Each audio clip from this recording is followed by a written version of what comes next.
இயேசுவிலே பிரியமான சகோதர சகோதரிகளே, உங்கள் எல்லோருக்கும் ஆண்டவராகிய இயேசு கிறிஸ்துவின் பெயரால் காலை வணக்கங்கள் மற்றும் வாழ்த்துக்கள். நான் உங்கள் அகஸ்டின் வேதியன். இன்று செப்டம்பர் மாதம் 13ஆம் தேதி 2024ஆம் ஆண்டு. ஆண்டவரின் மடியில் 5 நிமிடங்கள். பொதுவாக ஒரு கதை சொல்லுவாங்க. இது எப்பவுமே இதெல்லாம் கேட்டு பழக்கப்பட்டதாக இருக்கும். இன்றைய தியானத்திற்கு இந்த குட்டி நிகழ்வு ஒரு தூண்டுகோலாக இருக்கிறதால சொல்கிறேன். ஒரு அம்மா என்ன பண்ண பிள்ளையை கூட்டிக்கிட்டு ஒரு குருக்கிட்ட போகிறாங்க. குருக்கிட்ட போயிட்டு, ஐயா, என்னுடைய பையன் நிறைய இனிப்பு சாப்பிட்றான், ரொம்ப சொன்னால் கேட்க மாட்டான், அதிகமாக சாப்பிட்றான், கொஞ்சம் புத்திமதி சொல்லுங்கள் அவனுக்கு என்று சொன்னாராம். அதுக்கு அந்த குரு சொன்னார், அப்படியா, உங்கள் பிள்ளை இனிப்பு சாப்பிட்றான், சரி போயிட்டு நாளைக்கு வாங்கன்னு சொன்னார். சரி, இந்த மாதிரி பிள்ளைய குழந்தைய கூட்டின்னு போயிட்டாங்க. அடுத்த நாள் வராங்க. அவங்க வந்து, ஐயா நீங்கள் வர சொன்னீங்க நீங்கள் வந்திருக்கீங்க, என் பிள்ளை தான் காட்டுறாங்க. அப்போது அந்த குரு என்ன சொல்கிறார், பிள்ளையை கூப்பிட்டு, எப்பா இனிப்பு சாப்பிடக்கூடாது, பல்லு சொத்தை வந்துடும், அது ரொம்ப கஷ்டம், ரொம்ப இனிப்பு சாப்பிட்டா உடம்பு கெடுதி எல்லாம் அவர் சொல்கிறாரு. இந்த அம்மாவுக்கு ஒரே ஆச்சரியம். இதை நேற்றே சொல்லியிருக்கலாமே அவர், அதுனா இன்னைக்கு நாளைக்காக இன்னைக்கு ஒரு தாமதப்படுத்தி இன்னைக்கு சொல்கிறாரு சொல்ல. அந்த அம்மா அந்த குருக்கிட்ட கேட்டே விட்டாங்க, ஐயா ஐயா அதை நீங்கள் நேற்று சொல்லியிருக்கலாமே ஐயா, நீங்கள் ஏன் இன்னைக்கு சொன்னீங்க அப்படின்னு சொன்னாராம். அப்போ அந்த குரு சொன்னாராம், இல்லைம்மா, நேற்று வரைக்கும் நானும் இனிப்பு அதிகமாக சாப்பிட்டு இருந்தேன், அதனால் நான் எப்படி உன் பிள்ளைக்கு சொல்கிறது, ஆனால் இன்றைக்கி அப்படி இல்லை, என்னுடைய இனிப்பை நான் பாதியாக குறைச்சிட்டேன், இனி நான் முடிவு பண்ணிட்டேன், நான் இனி படிப்படியாக குறைச்சி நான் சர்க்கரை ரொம்ப குறைச்சிக்கிறேன், இனிப்பை நான் முடிவு பண்ணிட்டேன். அப்போது நான் உன் பிள்ளைக்கு புத்தி சொல்ல வேண்டிய தகுதியில் நான் இருக்கிறேன், அதனால் நான் புத்தி சொன்னேன் என்று சொன்னாரான். சகோதரர்களே, ஒரு புத்திமதி சொல்லணுன்னா ஒரு மக்களுக்கு ஆண்டோடைய செய்தியை நான் அறிவித்து எப்பா ஆண்டு வார்த்தையை கேட்டு நடன்னு நான் சொல்கிறேன்னா அந்த வார்த்தையின்படி நான் நடக்கிறவனாக இருக்கணும். ஃபஸ்ட்டு உண்மையா இல்லையா யோசிச்சு பார்க்கணும். முதல்ல நான் அதை அப்படி நடக்கிறேன்னா, கடவுள் வழியை நான் பின்பற்றுறேன்னா, இதுதான் இன்றைய வாசகத்தினுடைய மிக முக்கியமான கருத்து. இன்றைக்கு தியானிக்க சிந்தனைங்க தான். இன்னைக்கு அந்த குரு சொன்னார் இல்லையா, உன் பிள்ளை இனிப்பு சாப்பிட்டு நேற்று புத்துமை சொல்லியிருக்கலாம், நான் தகுதியில் நான் இல்லையே, நானும் அதிக இனிப்பு சாப்பிட்டேனே. அப்போ நான் தகுதியாக இருந்தால்தான் உன் பிள்ளைக்கு நான் புத்திமதி சொல்ல முடியும். இன்றைக்கு முதல் வாசகம் கொரிந்து நகரில் தூய பவுலுடைய அந்த மக்களுக்காக கடிதம் பாருங்க பார்ப்போம். இன்னொன்று ஞாபகம் வச்சுக்கங்க, ஆண்டவருடைய வார்த்தையை அறிவிக்கிறதுல பெரிய ஒன்றும் சொல்றது பெருமையே கிடையாது, அது நம்முடைய கடமை. கிறிஸ்துவனாக பிறந்த ஒவ்வொருவனும் ஆண்டவர் இயேசுவை பிறருக்கு அறிவிக்க வேண்டும். அது நம்முடைய ஒரு ஒன் ஆஃப் த வேலை, பார்ட் ஜாப், அது செஞ்சாகணும், நம்முடைய கடமை அது. அதுக்கு நம்ம கேள்வி கேட்கக்கூடாது. சொல்ல பாருங்க பாப்போம், நற்செய்தி அறிவிக்கிறேன் என்றால் அதில் நான் பெருமைப்பட வேண்டிய ஒன்றும் கிடையாது, இதை செய்ய வேண்டிய கட்டாயம் எனக்கு உள்ளது. இதை பவுல் சொல்லுவார், வாய்ப்பு கிடைத்தாலும் வாய்ப்பு கிடைக்காவிட்டாலும் நற்செய்தியை அறிவிப்பதில் கவனமாயிருன்னு சொல்லுவார். மக்களுக்கு நற்செய்தி அறிவி, ஆண்டோட செய்தி அறிவி, ஆண்டோட பேரை அவங்க சொல்லு, போய் ஆண்டோட பேரை அந்த மக்கள் சொல்றதுக்கு ஒரு கருவியாயிரு. ஏசப்பாவுடைய இறுதி அறிவுரை தான். ஏசப்பா விண்ணகத்துக்கு போகிறதுக்கு முன்பாக தூதர்கள் சொன்ன கட்டளையும் தான், உலகெங்கும் சென்று படைப்புகளுக்கெல்லாம் நற்செய்தி அறிவியுங்கள். உலகமெங்கும் சென்று, இங்கே அங்கன்னு கிடையாது, ஆண்டவர் படைத்த பிரபஞ்சம் முழுவதும் சென்று அனைத்து படைப்புகளுக்கும், மனுஷனுக்கு மட்டும் கிடையாது, அனைத்து படைப்புகளுக்கும் நற்செய்தியை பறைசாற்றுங்கள், அறிவியுங்கள்.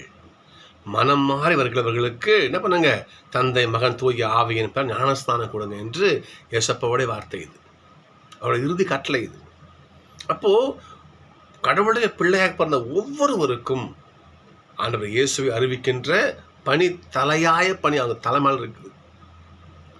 அதுவும் பவுல் சொல்ல பாருங்க, வாய்ப்பு கிடைத்தாலும் கிடைக்காவிட்டாலும் உனக்கு இதுக்கு வாய்ப்பு நீயே உண்டு பண்ணிக்கோ. நீயே யாரும் என்ன பண்ண, உன்னை தட்டில் வச்சு அழைச்சி என்ன பண்ண மாட்டாங்க, உனக்கு வாய்ப்பு கொடுக்க மாட்டாங்க. அறிவிட்டு அறிவிங்க கிடையாது.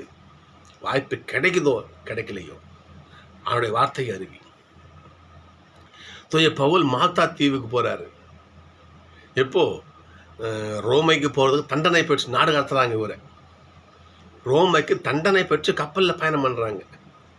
அப்புறம் போகின்ற பொழுது கப்பல் போகிற வழியில் ஒரு விபத்து புயலில் உடஞ்சி போச்சு. இவங்க மால்தாங்கிற தீவில் கரையேறாங்க. அங்கே இருக்கின்ற அந்த பழங்குடி மக்கள், அந்த ஆதிவாசி மக்கள் என்ன பண்ணுறாங்க, குளிர் காஞ்சிக்கிட்டு இருக்காங்க. இவர் என்ன பண்ணுறாங்க, அங்கே போயிட்டு உட்காந்து கொஞ்சம் குளிர் காஞ்சி கூட குளிர் காய்கிறாங்க. அப்போது பவுலுக்கு ஒரு குட்டி பாம்பு ஒன்று கடிச்சிடுது பவுலை. டக்குன்னு பவுல் என்ன பண்ணுறாங்க, டக்குன்னு உதறி விட பாம்பு ஓடிடுது. இவருக்கு ஒன்றும் ஆகலை. உடனே மக்கள், அந்த அந்த ஆதிவாசிகள் மக்கள், இந்த தீவு வாசிகள் என்ன பண்ணுறாங்க, பவுலில் பாம்பு கடிச்சு அவருக்கு ஒன்றும் ஆகலைன்னு சொல்லிட்டு அவரை என்ன பண்ணுறாங்க, கடவுள் நினச்சி அவரை விழுந்து வணங்குறாங்க. அவரை எந்திரி, ஐயோ நான் கடவுள் இல்லை, எந்திரி. கடவுள் யார் தெரியுமா, என் ஆண்டவராகிய இயேசு. உடனே அங்கேயே உட்காந்து நற்செய்தி பண்ணி ஒரு முறை என்ன பண்ணுவார், ஏத்தன்ஸுக்கு போவார். பவுல் ஏத்தன்ஸுக்கு போயிட்டு இருப்பார். அந்த ஊருக்கு போயிருக்கும்போது அங்கே நிறைய கோயிலில் மாட தெருவில், கோயிலில் மாடங்கள் நிறையா, மாடம்னா ஒரு வளவு சின்ன மாடங்கள் நிறையா இருக்கும். ஒவ்வொரு மாடத்திலும் ஒரு சிலை வச்சுருப்பாங்க. அப்போ அங்கே இருக்கிறவங்க கேட்பாங்க, இது என்னது நிறைய மாடம் வச்சுருக்கீங்க கேட்கும்பொழுது அவங்க சொல்லுவாங்க, இது ஒரு உதாரணத்துக்கு வச்சுக்கோங்க, இது ஒரு மழை சாமி, இது காற்றுக்கான சாமி, இதை வச்சு சும்மா சொல்கிறேன் நான், இது ஏதோ ஒரு சாமி இப்படி சொல்லிக்கிட்டே வராங்க. அப்படியே கடைசியாக ஒரு மாடம் இருக்குது. அந்த மாடம் காலியாக இருக்குது. எதுவும் எந்த சிலையும் அங்கே இல்லை. அப்போ பவுல் கேட்குறாரு, அது என்னது அந்த மாடம் மட்டும் காலியாக வச்சுருக்கீங்க, அதில் ஒரு செலவுன்னு வச்சு இல்லையா நீங்கள் அப்படி கேட்கும்பொழுது, அது இந்த தெய்வங்களாம் எல்லாம் இல்லாமல் வேறு ஏதாவது ஒரு தெய்வம் இருந்தால், சொல்றது புரியுதுங்களா, இந்த தெய்வமெல்லாம் இல்லாமல் வேறு ஏதாவது எங்களுக்கு தெரியாமல் ஒரு தெய்வம் இருந்துச்சுன்னா அந்த தெய்வத்துக்கு தான் அந்த மாடத்தை நாங்கள் காலியாக வச்சுருக்கிறோன்னு சொன்னாங்க. அதுதான் ஜாக்பாட்டு. நம்ம ஆளுக்கு பௌரடிகளாக இருக்கும். உடனே உட்கார அந்த பெயர் தெரியாத தெய்வம் யார் தெரியுமா, என் ஆண்டவர் இயேசு கிறிஸ்து. அங்கே நற்செய்தி பண்ணி ஏன் சொல்கிறேன்னா, எங்கே ஆண்டவரை அறிவிக்கணும் அங்கே ஆண்டவரை அறிவிக்கணும். வாய்ப்பு கிடைத்தாலும் கிடைக்காவிட்ட நம்முடைய கடமை அது. ஆண்டவர் இயேசுவே ஒரு நபரை உச்சரிக்காத செய். இயேசுவின் நாமத்துக்கு என்ன பண்ணுறாங்க, விண்ணவர் மன்னவர் கீழ் எல்லாம் மண்டியிடுவர் பவுலுடைய வார்த்தை. அப்பேற்பட்ட மகத்துவம் அந்த திருநாமத்தை ஒருத்தவங்க உச்சரிக்காத செய். அதுக்குரிய பலன் உனக்கு கிடைக்கும், அவனுக்கும் கிடைக்கும். இயேசுவே நம்ம மனமாற சொன்னாலே போதுமையா, அதுக்காக நீ காரணம் வரக்கூடாது. இதற்கு அற்புதமான ஒரு சாட்சி நானே சொல்லுவேன். நான் நிறைய சொல்லியிருக்கேன், திரும்பவும் சொல்கிறேன், நான் பகிர்ந்து கொள்கிறேன். இந்த நாங்கள் எங்கள் வேதியியல் பயிற்சி காலத்தின் பொழுது 2 ஆண்டுகளுக்கு முடிவில் ஒரு 3 மாதங்கள் நாங்கள் மிஷன் கோர்ஸ் சொல்லிட்டு நேரடி கலை பயிற்சி இப்போ எல்லா பங்குகளுக்கும், தமிழ்நாடு முழுக்க எல்லா பங்குகளுக்கும் மறைமாவட்டத்துக்கும் நாங்கள் போவோம். நாங்கள் ஒரு 3 மாதங்கள் அந்த பயிற்சி உண்டு. நாங்கள் நேராக பங்குக்கு போயிட்டு ஒரு வேதியை எப்படி பணி செய்யணும் என்று அங்கேயே தங்கி ஒரு பங்குலேயும் 10 நாள் 15 நாள் ஒரு வாரம் தங்கி நாங்கள் நேரடியாக பயிற்சி எடுப்போம். அப்படி நாங்கள் சென்ற ஒரு ஊர் சிவகங்கை மறை மாவட்டம். அங்கே இருக்கிற ஒரு பங்கில் இருக்கிற ஒரு கிறித்துவ பள்ளி. அது அங்கே மறைக்கல்வி வகுப்பு கிளாஸ் எடுக்கிறதுக்காக எங்களுக்கு ஃபாஸ்ட் சொல்லியிருந்தாங்க, இப்போ கிளாஸ் எடுங்க பிரதர். எப்போது பள்ளி வேலை ஆரம்பிக்கிறதுக்கு முன்பாக கிறித்துவ பிள்ளைகளாம் வருவாங்க, நீங்கள் என்ன பண்ணுங்கள் கிளாஸ் கடைசி கிளாஸ் எடுங்க, பிள்ளைங்களுக்கு எடுங்க சொன்னாங்க. அப்புறம் நாங்கள் காலையில் எழுந்திரிச்சாங்க. போகணும் காலையில் அந்த 9 மணிக்கு ப்ரேயரு எங்களுக்கு முன்னே ஒதுக்கி கொடுத்துட்டாங்க. எங்களுக்கு என்ன பண்ணுறது 7:30 8:30 வரைக்கும் எங்கள் டைம் கொடுத்துட்டாங்க. எங்களுக்கு 1 hour கிளாஸ் எடுங்க நீங்கள். பிள்ளைகள்லாம் வந்துட்டாங்க. அப்போ நாங்கள் கொஞ்சம் வேலையாக கிளம்பி போயிட்டுருக்குறோம். அப்போது நானும் இன்னொரு சகோதரரும் வேதியரும் போயிட்டுருக்குறோம். நான் போயிட்டே இருக்கிறேன். திடீர்னு என் பேண்ட்டை யாரோ பிடிச்சி சுரண்ட மாதிரி ஒரு உணர்வு பார்த்தேன். ஒரு குட்டி குழந்தை, மிஞ்சி போனால் ஒரு யூகேஜி 1வது, அந்த சிறு குழந்தை தான், சின்ன பிள்ளை. என்னை கூப்பிட்டா, அங்கிள் என்னம்மா இந்தாங்க படிங்க அப்படின்னு ஒரு துண்டு சீட்டு மிஞ்சி போனால் சுண்டு வரலாமா துண்டு இருக்கும், அதை மடித்து அது நீட்டை வகை மடித்து என்கிட்ட கொடுத்துட்டு அந்த குழந்தைங்க நிற்க கூட இல்லை, அவன் மாட்டுன்னு போயிட்டான். எனக்கு ஒன்றும் புரியல, இந்த குழந்தை யார் இது? ஒரு துண்டு சீரை கொடுத்து படிங்கன்ட்டு அந்த மாதிரி குழந்தை மட்டும் போகுது. சரி படிப்போம். படித்தேன், பிரித்து உள்ள பார்த்தேன், 2 வார்த்தை, வேறு ஒன்றுமே இல்லை அதில். இயேசு நல்லவர், அவ்வளோதான். இயேசு நல்லவர், 2 வேர்டு அது இருந்துச்சு. பார்த்தேன், சரி என்ன அந்த குழந்தை கூட்டு போகிறான், பேக்கில் வச்சு நான் கிளாஸுக்கு போயிட்டேன். கிளாஸுக்கு போயிட்டு அங்கே கிளாஸ் முடிஞ்சிட்டு ஒரு ஓய்வு இடைவேளை டைம் இல்லையா, அப்போது அங்கே வரண்டில் சும்மா ஜஸ்ட் வாக் பண்ணிட்டு இருக்கும்போது இந்த குட்டி குழந்தை அங்கே விளையாடிட்டு இருக்கா. நான் கூப்பிட்டேம்மா அங்கே வாடா. சொல்லுங்கள் அங்கிள், காலையில் இந்த ஒரு சீட்டை என்கிட்ட கொடுத்துட்டு போனேடாம்மா, எதுக்கு கொடுத்தீங்க, அது ஏன் கொடுத்தீங்க, எது என்ன விஷயம்னு கேட்டு. இல்லை அங்கிள், நான் தினமும் ஸ்கூலுக்கு வரும்போது எங்கள் டேடி 10 சீட்டு கொடுப்பாங்க, நான் வரும்போது 10 அங்கிள்கிட்ட கொடுத்துட்டு வந்துடுவேன். அப்படி திரும்ப அந்த குழந்தை போயிட்டா. அந்த குழந்தைய வார்த்தையை பாருங்கள், நான் வரும்பொழுது என்னுடைய டேடி 10 சீட்டு கொடுப்பாங்க, 10 சீட்டு கொடுப்பாங்க, நான் வரப்போ 10 அங்கிள்கிட்ட கொடுத்துட்டு வந்துடுவேன். பிஞ்சு குழந்தையை பெற்றோர் எப்படி பயிற்றுவிக்கிறாங்க பாருங்கள். ஆண்டோடைய வார்த்தை அறிவி, பெரிய பிரசங்கமான தேவையில்லையா. நான் உச்சரித்த பார்த்தீங்களா, இயேசு நல்லவர்னு எனக்கு உதவி அசைஞ்சு பாருங்கள், அதுக்குரிய புண்ணியம் எனக்கு வருமா வராது சொல்லுங்க. அப்போ இயேசு அந்த வார்த்தை சொன்னால் நமக்கு பலன் உண்டா இல்லையா? அந்த குழந்தை நற்செய்தி அறிவிக்கிறாள், ஞாபகம் வச்சுக்கோங்க. பிஞ்சு குழந்தை, தகப்பன் எப்படி அந்த பிள்ளையை ஆண்டோடைய வார்த்தையிலே, அது வேறு குழந்தை பிரசங்கலாம் பண்ணல, அங்கிள் படிங்க அப்படி பண்ண அந்த வார்த்தையை உச்சரிக்க அந்த பிள்ளை எனக்கு ஒரு நற்செய்தி பணியாளராக அந்த பிள்ளை எனக்கு திகழ்ந்தாள். அந்த பிள்ளை எனக்கு அது சொல்ல வச்சா. அதிகாலையிலே ஆண்டவரை தேடுவோர் பேர் பெற்றோர் பைபிள் சொல்லுகிறது. அந்த காலை வேலையிலே இயேசு நல்லவரான இயேசப்பாவை நாங்கள் வாயார் அந்த படித்து அந்த சொன்னோம் பாருங்க, அதுக்கு அந்த பிள்ளை காரணமாக இருந்தா. நற்செய்தி பணியா இல்லையா அது? ஏன் சொல்றேன்னா, வாய்ப்பு கிடைத்தாலும் கிடைக்காம நற்செய்தி பணி அறிவிக்கணும். இதில் பெருமைப்பட ஒன்றுமே கிடையாது. பெருமைப்பட எதை போக சொல்ல பாருங்க. அப்போ இதை நானே என்ன பண்ணுறது, தேடி பிடிச்சிருக்கு, அதாவது கைமாறு கிடைக்கும் எனக்கு அப்படி ஓட்டப்பந்தயத்தில் ஓடுறாங்க இல்லையா, ஓட்டப்பந்தயத்தில் ஓடுறாங்க, பரிசு கிடைக்குன்னு தான் ஓடுறாங்க. ஆனால் அப்படிப்பட்ட பரிசு, அப்படிப்பட்ட ஊதியம், அப்படிப்பட்ட வெகுமதி அழியக்கூடிய வெகுமதி. நீ மற்ற பணி செய்ய, மற்ற என்ன செய்ய, அது அனைத்திற்கும் கிடைக்கின்ற சம்பளம், ஊதியம், வெகுமதி அழியக்கூடிய வெகுமதி, சேர்ந்து அழிஞ்சு போயிடும். நீ போதிப்ப ஒரு ஏதாவது காசு பணம், எவ்வளோ காலம் காசு பணம் வச்சுருப்ப, நீ அழிஞ்சு போயிடும்.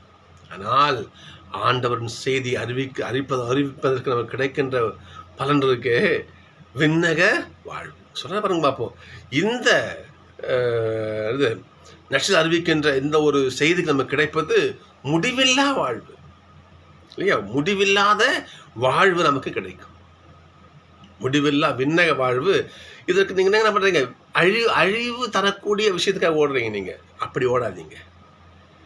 அழிவில்லாத கிஃப்ட் உங்களுக்கு வேணுமா, என்ன பண்ணுங்க, நீங்கள் இந்த ஆண்டவருடைய பணியை செய்யுங்க. உங்களுக்கு ஆண்டவர் என்ன பண்ணுவார், அழிவில்லாத கிஃப்ட் கொடுப்பார், சம்பளம் கொடுப்பார்.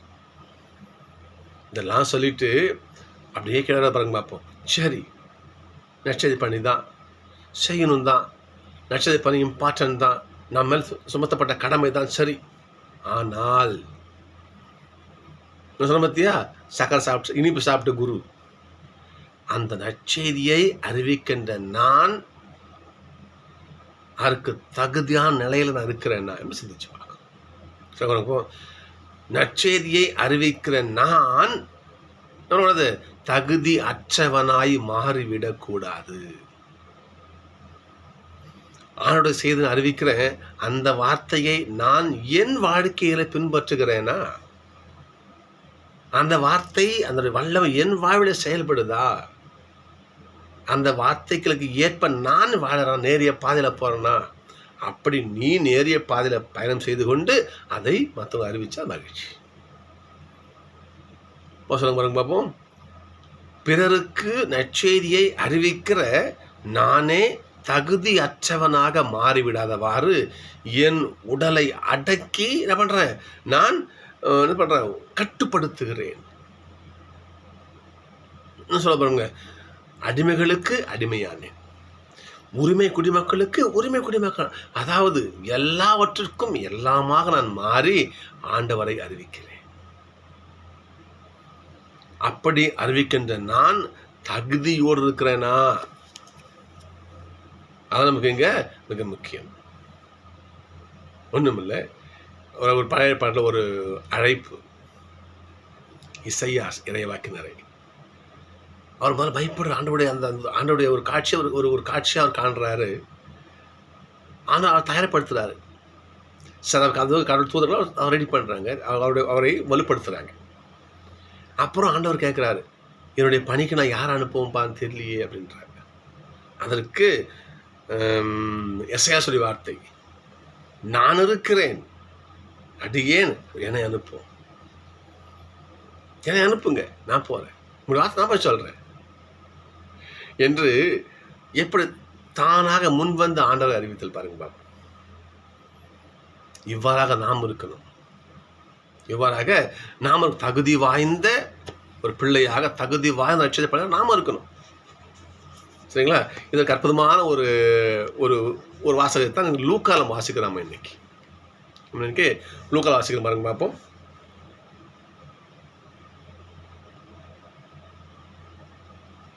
இங்க பாருங்க, நீங்கள் உங்கள் கண்ணில் இருக்கும் மரக்கட்டையை பார்க்காமல் உங்கள் சகோதர கண்ணில் இருக்கும் துரும்பை பார்க்கறது ஏன்? பாருங்க பார்ப்போம். பார்வையற்ற ஒருவர் பார்வையற்ற வேறொருவருக்கு வழிகாட்ட முடியுமா? உனக்கே கண்ணு தெரியல, எப்படி வழிகாட்டுவோம்? நீ எப்படி வழிகாட்டுவோம் பார்ப்போம். ஒரு பழமொழி சொல்லுவாங்க, கூரை ஏறி கோழி பிடிக்காதவன் வானை ஏறி எப்படி வைகுண்டம் போவான்? சோத்து தட்டில் கிடக்கிற கல்லை பொறிக்கு போட்டு சாப்பிட முடியாத சோம்பேறி சேத்துல இருக்கிற எருமை எப்படி நீ தூக்கி விடுவேன்? பகல்லையே உனக்கு பசுமாடு தெரியல, இருட்டுல எப்படி எருமாடு தெரியும்? உன்னையே நீ அடக்கியான உனக்கு ஆண்டோடைய வார்த்தைக்கு உனக்கே முதல்ல அறிவிச்சுக்க தெரியல. உன்னுடைய சிந்தனைக்கு ஆண்டோடைய வார்த்தை நீ இன்புட் பண்ணி உன்னை ஆண்டோட வார்த்தை உனக்குள்ள செயல்படவே செய்ய உனக்கு தெரியல. என்ன பண்ண செய்ய முடியும்? நீயே குருடனா இருக்கிற, எப்படி வழிகாட்டுவ நீ? எனவே என்ன பண்ணும்? சொன்ன போல தகுதியாக நம்மை மாற்றிக்கொள்ள நம் முன் வர வேண்டும். ஏனென்றால் அவ்வாறு நாம் நம்மையே தகுதி உள்ள பிள்ளைகளாக மாற்றி ஆண்டோடைய வார்த்தை அறிவித்தால் நமக்கு கிடைக்கின்ற என்ன அற்புதமான பாக்கியம் தெரியுங்களா? இந்த திருப்பாடல் பாருங்க பார்ப்போம். திருப்பாடல் 84 பவுல் சொல்கிற மாதிரி ஒரு ஓட்டப்பந்தயம் ஓடுறோம், வேலை செய்கிறோம், அதுக்கு ஊதியம் கிடைக்குது, வெகுமதி கிடைக்குது, அதெல்லாம் அழியக்கூடிய வெகுமதி. ஆனால் ஆண்டவருடைய செய்தியை நம் மக்களுக்கு பறைசாற்றுகிற பொழுது அதற்கான வெகுமதி என்ன தெரியுங்களா? விண்ணக வாழ்வு. ஆண்டவருடைய இடம், அங்கே நமக்கு ஒரு வீடு, நமக்கு ஒரு இருப்பிடம். இங்கே பாருங்க பார்ப்போம். படைகளின் ஆண்டவரே, உமது உறைவிடம் எத்துணை அருமையாக உள்ளது. என் ஆன்மா ஆண்டவர் கோவில் முற்றங்களுக்காக ஏங்கி தவிக்கின்றது. ஏனென்றால் ஆண்டவரே என்ன இருக்கிற இடம் கொடுங்க எப்போ உங்கள் இடத்துல கொடுப்பார். எப்போ? அவர் பிள்ளைகளாக நீ வாழ்ந்தால், அவருக்கு சாட்சியாய் நீ வாழ்ந்தால், அவருடைய செய்தியை நீ அறிவித்தால், அவருடைய ஆண்டோட திருநாமத்தை 10 பேர் சொல்ல நீ காரணமாக இருந்தால் உனக்கு கிடைக்கும் வெகுமதி ஆண்டோடைய இல்லம். பாருங்க பார்ப்போம். என் ஆன்மா ஆண்டவரின் கோயில் முற்றங்களுக்காக ஏங்கி தவிக்கிறது, என் உள்ளமும் உடலும் என்றும் உள்ள இறைவனை மகிழ்ச்சியோடு பாடுகிறது. நாம் அவனுடைய செய்தியை உலகுக்கு அறிவித்தால் அதற்கு முன்பாக அந்த செய்தியை, அந்த ஆணுடைய வார்த்தையை நாம் தாங்கி, இல்லையா போல்சனார் இல்லையா, நானே தகுதி அற்றவனா மாறிடக்கூடாதுங்கிறதுக்காக நான் என் உடலையும் உள்ளத்தையும் அடக்கி ஆளுகிறேன். அதே போல் நாமும் வாழணும். நாம் நம்மை அடக்கி ஆண்டு நற்செய்தி அறிவிக்கும் பிள்ளைகள் ஒரு தகுதியை ஃபஸ்ட்டு நாம பெற்று, ஏசப்பா சொல்ற மாதிரி நாம் பார்வையுடைய நபர்களாக மாறி பார்வையான நபர்களிடம் வழிகாட்டின முன் வரணும். அப்படி செய்தால் நமக்கு விண்ணக பேரின்ப வீடு நிச்சயம், ஆண்டவன் அருளாசை நிச்சயம். சரிங்களா? பழுவன் சொல்றார் பாருங்க, இந்த அழியக்கூடிய இந்த செல்வத்துக்கெல்லாம் உழைக்காதீங்க, நீங்க ஆண்டவரை அறிவியுங்கள், அவர்களுடைய பணியை செய்யுங்க. அப்படி செய்தால் உங்களுக்கு வான் வீடு ரத்தன கம்பளம் போடுங்க வரவேற்கும். இது உறுதி. நன்றி, நான் சந்திப்பேன்.